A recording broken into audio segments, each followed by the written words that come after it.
Dans ce cours et cette courte vidéo, je vais vous raconter une brève histoire de l'hypnose.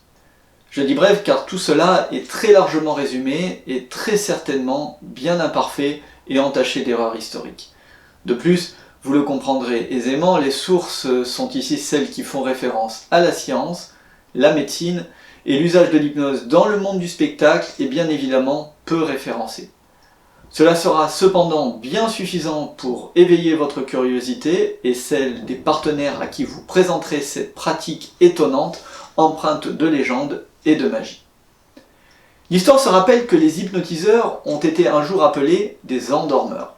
Et cet état a été utilisé de tout temps par les très nombreuses civilisations qui nous ont précédés. On retrouve des traces d'expériences hypnotiques par exemple sur de très vieux papyrus égyptiens, et ce, bien avant notre ère. L'hypnose moderne occidentale a été perçue par Franz Anton Mesmer. C'est un médecin allemand qui, à la fin du XVIIIe siècle, parle de magnétisme animal comme d'un fluide magnétique interne qu'il affirme pouvoir diriger à des fins thérapeutiques. Il pratique alors des passes avec ses mains à quelques centimètres du patient, et le patient déclenche, après plusieurs heures de passe, une crise qu'il appellera crise magnétique. Installé à Paris depuis 1778, c'est en 1784 que l'Académie des sciences discrédite Mesmer. L'idée se répand alors que c'est l'imagination qui est à l'origine de ces crises. C'est son élève, le marquis de Puységur, qui reprend discrètement son travail. Il découvre ce qu'il appellera un état de somnambulisme provoqué, qu'il était capable d'induire chez tous les patients qui passaient entre ses mains. Il n'était alors plus question de crise. Les sujets somnambuliques deviennent alors leurs propres médecins, selon Puységur, et lui se définissait comme leur guide. Toute la doctrine du magnétisme, et donc de cette hypnose, est enfermée dans les deux mots « croyez » et « veuillez ». En 1819, Étienne Félix Denain de Cuvillé, un magnétiseur imaginationniste, utilise pour la première fois le préfixe « hypne » pour décrire les phénomènes du magnétisme animal. En 1820, il décrit le magnétisme en termes de croyance et de suggestibilité. En 1841, James Braid, chirurgien, fonde les bases scientifiques de ce que l'on appellera par la suite hypnotisme. L'hypnose naîtra officiellement en 1843.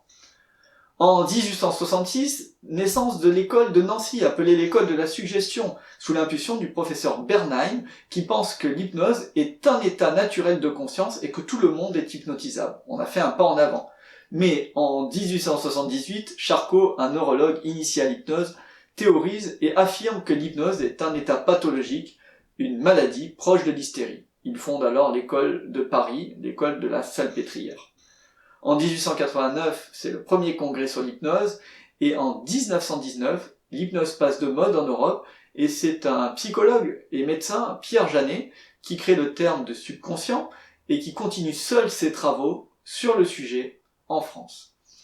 L'hypnose devient une matière enseignée à la faculté de médecine en Grande-Bretagne, et ce dès 1955, et en 1958, aux États-Unis, l'hypnose est officiellement reconnue dans les facultés de médecine. En Espagne, il y a ouverture du premier département d'hypnose clinique à Madrid par Alfonso Caicedo, c'est le fondateur de la sophrologie, et aux États-Unis, Milton Erickson, on est alors dans les années 25-30, psychiatre, bouleverse les conceptions de l'hypnose et développe ce qu'il appellera la suggestion indirecte en hypnose clinique. L'hypnose ericksonienne naîtra et se développera à travers ses disciples, et notamment à travers un certain Rossi, décédé très récemment. À la même époque, Dave Hellman, un homme de radio, développe une toute autre vision de l'hypnose, bien plus directe et rapide que celle d'Erickson, et cette méthode sera enseignée aux médecins, aux dentistes, au corps médical, et elle sera réhabilitée par Gerald Kane, son élève, dans les années 70. Parlons à présent un petit peu de l'hypnose de spectacle. Alors, un certain Donato, qui est né en 1845, est très certainement l'un des tout premiers hypnotiseurs de spectacle que l'on peut reconnaître. Il découvre et étudie les travaux de James Braid et les applique au monde du spectacle. Alors, James Braid, c'était ce fameux chirurgien. Ça fait de lui qui parcourt l'Europe et notamment il va initier Charcot, le fameux Charcot, ce fameux Charcot qui fit de l'hypnose une maladie. Donc c'est lui qui l'a initié à l'hypnose. Alors, à l'époque déjà, on suspectait ces hypnotiseurs de spectacle, tels Donato ou encore Pickman, on les suspectait d'utiliser des complices dans la salle. Alors finalement, les choses n'ont pas beaucoup changé, puisqu'on se pose toujours beaucoup de questions sur l'hypnose. Vrai, pas vrai, ça marche pas. Et finalement, c'est peut-être ça qui rend les choses un petit peu magiques, spectaculaires et finalement intéressantes.